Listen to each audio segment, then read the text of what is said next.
મિત્રો તમે જે બધા અહીંયા લેબર જોઈ રહ્યા છો એ બધા રાજસ્થાનના અજમેરના રાજસ્થાનના અજમેર જિલ્લાના છે. અને અહીંયા અત્યારે કલર કામ કરવાનું કારણ શું તમને કહું? આ જે છે ને વરસાદની અંદર આ લોડું જે છે એ વરસાદને કારણે કલર ખરાબ થઈ જાય, ક્યારેક લોડું કટાઈ જતું હોય તો કલર પાછો ઉખડી જવાના ચાન્સીસ ખરા. એટલા માટે જ્યારે એનો ઉપયોગ થાય ને ત્યારે જે લોકો એને કલર કરે, અત્યારે જુઓ સિલ્વર કલર કરી રહ્યા છે.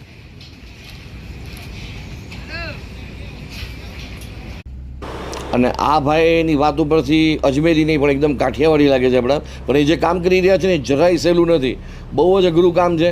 એકચ્યુઅલી જે મોટા મોટા ટ્રકની અંદરથી જે વિશાળ કાંઈ બધા પિલર, સ્ટીલના પિલર ને કોલમ ને બધી વસ્તુ આવેલી હોય, કમાનો, એ બધું અનલોડ કરી અને કેવી જગ્યાએ વ્યવસ્થિત રીતે સાવચેતીપૂર્વક મૂકવું જ્યાંથી કોઈને લાગે પણ નહીં અને વ્યવસ્થિત રીતે એ રાઇડ્સ બધી એસેમ્બલ પણ થાય. એટલે વિચાર કરો, અહીંયા જે બધા લોકમેળાની અંદર કામ થાય છે ને એ મનોરંજનની રાઇડ્સ કહેવાય, પણ એના માટે કામ બહુ સિરિયસ થતું હોય છે. ગુજ્જુ બોક્સમાં આપનું સ્વાગત છે. હું છું સમીર. ભલે વાંધો ગોરમભાઈ લારે. હવે અમારી તૈયારીઓ નહીં ચૂકીએ.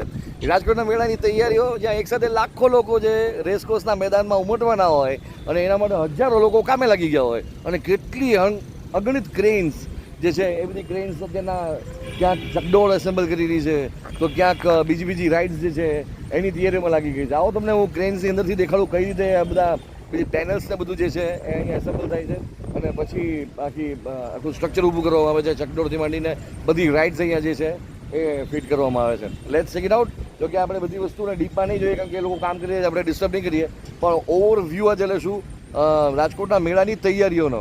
Let's check it out. તો આ જે છે એ એન્ટ્રી ગેટ છે.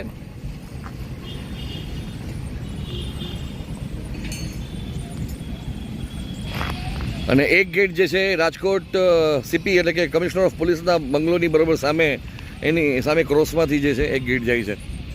અહીંયા ઓલરેડી જે આડા દિવસે આ બધા જે જમ્પિંગ જોકર્સને બધા લાગેલા હોય છે એ તો બધી રાઇડ્સ બધી અત્યારના ઢાંકીને રાખી દેવામાં આવી છે. કદાચ હવે એમને હમણાં જ્યાં સુધી મેળો ચાલુ નથી થતો ત્યાં સુધી એક્ટિવ રહેવા દેવાશે કે કેમ એ ખબર નથી, પણ અહીંયા તમે જુઓ જે ચકડોળ બેક ટુ બેક અત્યારે લાગી રહ્યા છે.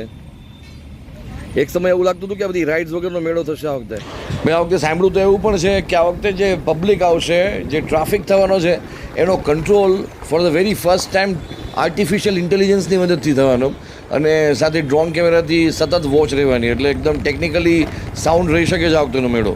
પાછા ઘણા બધા જેને કહે ને કે ટ્રેડિશનલ પરફોર્મન્સીસ પણ રહેવાના અને ઘણા બધા કલાકારો પણ આ વખતે આવવાના છે. 14 તારીખે અઘોરી ગ્રુપથી લઈ અને એમાં અનિરુદ્ધ ગ્રુપ પણ રહેશે, રાજુ યાદવ રહેશે, અલ્પાબેન પટેલ, રાજ ગઢવી, એવા ઘણા બધા કલાકારો છે. તો દોસ્તો હમણાં આપણે એક ક્રેન તો એવી જોઈ હતી કે જેની અંદર આપણે જોયું કે ટ્રકમાંથી મોટી મોટી કમાનો અને જે બધી કોલમ્સ હોય ને એને ત્યાંથી અનલોડ કરતા હોય. હવે તમે વિચાર કરો, આને રીએસેમ્બલ કરે છે. ત્યાંના સૌથી કપરું કામ હોય છે. આવી ટનની એક કમાનો કહી શકાય, કદાચ 1-2 ટનથી પણ વધારે વજન હોઈ શકે. મેં કોઈની સાથે વાત નથી કરી આ બાબતમાં, પણ વિચાર કરો એને એસેમ્બલ કરવી એ બહુ અઘરું કામ છે, બહુ એટલે બહુ અઘરું કામ. હવે આ ઉપર એક વ્યક્તિ ચડેલો છે ત્યાં અને જીવ સટોસટનું કામ કરે છે. અને પછી જ્યારે આપણે 5 મિનિટની રાઈડના જ્યારે 40 થી 50 રૂપિયા ચૂકવીએ છીએ ત્યારે આપણને મનોરંજન મળતું હોય, સાથે પાછો એ પણ વિચાર આવતો હોય કે 5 મિનિટની રાઈડના 40-50 રૂપિયા હોય, પણ ખરી કિંમત જે છે એની ડીઝલની નથી હોતી. જ્યારે ચકડોળ ચાલતું હોય, જ્યારે રાઈડ ચાલતી હોય ત્યારે એમાં ઈંધણ જે બળતું હોય ને, ખરી કિંમત એની નથી હોતી, ખરી કિંમત આની હોય છે. અને રીએસેમ્બલ કરી પાછું જ્યારે મેળો પતે ત્યારે એને ડિસમેન્ટલ કરવાનું, આ બધી વસ્તુ, આ કોસ્ટિંગ અને આ બધી વસ્તુઓનું રિસ્ક જે છે ને એ બહુ વધારે પડતું અઘરું હોય છે.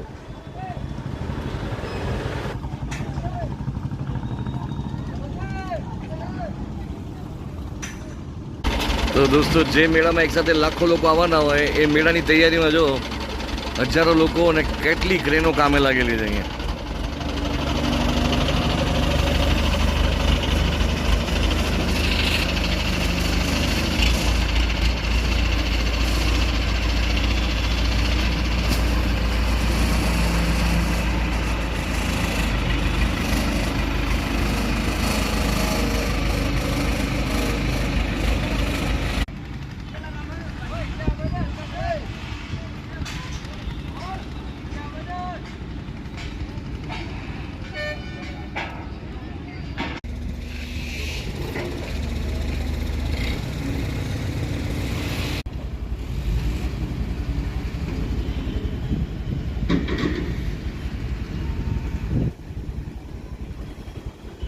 તો તમે જો આ સપોર્ટથી માંડી અને કમાનો અને જે કાંઈ બધું છે અહીંનું એને અહીંયા કલર કરવામાં આવે.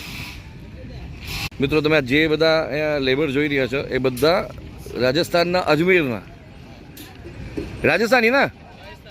રાજસ્થાનના અજમેર જિલ્લાના છે. અને અહીંયા અત્યારે કલર કામ કરવાનું કારણ શું તમને કહું? આ જે છે ને વરસાદની અંદર આ લોડું જે છે એ વરસાદને કારણે કલર ખરાબ થઈ જાય, ક્યારેક લોડું કટાઈ જતું હોય તો કલર પાછો ઉખડી જવાના ચાન્સીસ ખરા. એટલા માટે જ્યારે એનો ઉપયોગ થાય ને ત્યારે જ એ લોકો એને કલર કરે. અત્યારે જુઓ સિલ્વર કલર કરી રહ્યા છે. અને પાછું જ્યારે નવો કલર હોય એકદમ ચમકતો હોય એટલે લોકો એવી એટ્રેક્ટિવ રાઇડમાં બેસવાનું પણ વધારે પસંદ કરતા હોય. ચલો ટેકનિકાલિટીઝ જે છે એ ભલે બધી પૂરી થઈ હોય કે ન થઈ હોય, પણ મેઘરાજાની ટેકનિકાલિટીઝ જે છે એ નક્કી નથી શું મૂળમાં છે. ગયા વખતેનો મૂળ લઈને આવશે તો આપણે તો રાજકોટિયન છેલ્લે દિવસે ધંધો કરાવી દીધો તો બધા શું કહેવાય સ્ટોલવાળાને નુકસાન ગયું હતું. એ બિચારા રાઇડ્સવાળાને ગયું હતું જે લાખો રૂપિયાનો કરોડોનો ખર્ચો કરીને બધી રાઇડ્સ અહીંયા લગાડતા હોય છે. રાજકોટના લોકોએ સ્ટોલવાળાને નુકસાન એટલું બધું નહોતું જવા દીધું. છેલ્લે દિવસે આવીને કે પછીના 1-2 દિવસમાં ખરીદી ધોમ કરી લીધી હતી. આ તમે જુઓ અત્યારના